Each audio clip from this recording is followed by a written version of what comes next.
which is systemic changes. Through these sessions, we've talked a lot about different systemic issues that we have in our society. I believe we all have been able to agree in these discussions that we do have systemic issues, that they are racial and they are beyond, they are numerous, and they are heavily rooted. They are just so ingrained that they've evolved, they have mutated. We have some fundamental issues that haven't changed from day one, and we have more issues that have multiplied as time has gone on and magnified, really. An easy way to acknowledge some of those is through our vocabulary. We talk about vocabulary more and more in every one of these sessions, and vocabulary has really been shifting really fast in the last few weeks. And it's, again, extremely difficult. It's an earthquake. It's fault lines in the earth completely hitting and quaking and causing everyone a little more anxiety, a little more worry, a little more stress, at times great sadness, great anger, great frustrations, at times some relief, at times moments of an epiphany or of a breath or of greater understanding or of new acknowledgement, aha moments as we like to call it. And I've said this before, so I'll say again, every time you're having one of those, whether it is a simple little, wow, I learned something, and that's followed extremely by the bitter of why did it take me so long to learn this and how long have I not known it, to the moments that are just flat out angry and frustrating and sad and infuriating and all of those other negative emotions. Those are your drop in the buckets. Those are your whiff in the air of the Black experience, of the person of color experience, of the minority experience, of the discriminated experience, of the disadvantaged experience. And that's okay, because that's a part of our growth process in all of this. We've had to be far more mindful of our language. We've had to be far more mindful of not just I wouldn't say of our liberties, but of how we use our liberties, of how we use all of our liberties, of how we use all of our platforms and all of our power.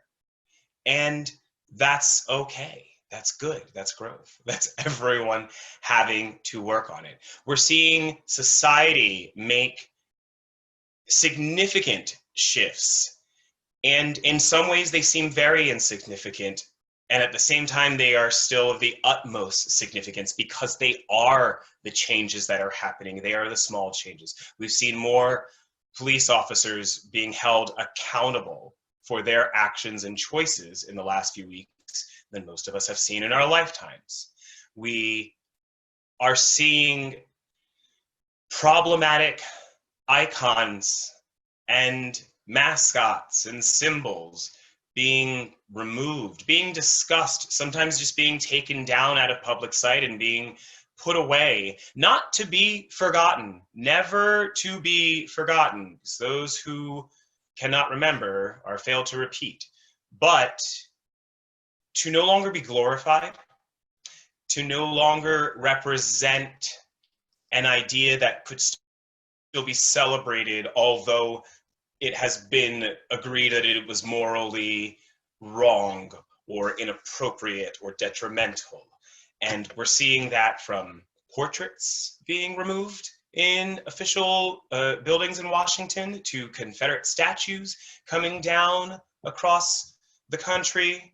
I was personally moved when Philadelphia removed Mayor, blocking his name, it's not Lizzo, it sounds like Lizzo, but the mayoral statue, because I grew up in New Jersey and Philly was in my backyard, and I spent so much time in Philadelphia and learned about Philadelphia's history and the legacy in Philadelphia, and it's why it, through my whole time growing up in my childhood in 80s, 90s, early 2000s, I was there in South Jersey, saw such push for trying to really celebrate the identity of Philadelphia being a city of brotherly love. And that was all part of trying to overcome the systemic issues and systemic pain within Philadelphia itself. And to see that statue gone now, it takes my breath away for a moment. And it makes me stop and think, I don't know what Philadelphia looks like right now, because it looks like something completely new. And that's amazing. That's incredible.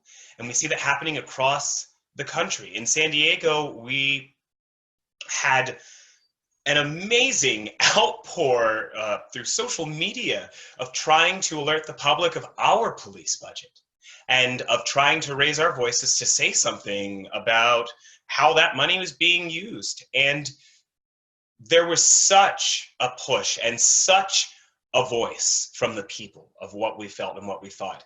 And we didn't change the city's plans for the budget,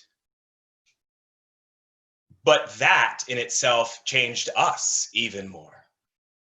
And yesterday's Juneteenth celebration, dovetailing into my second one, Juneteenth.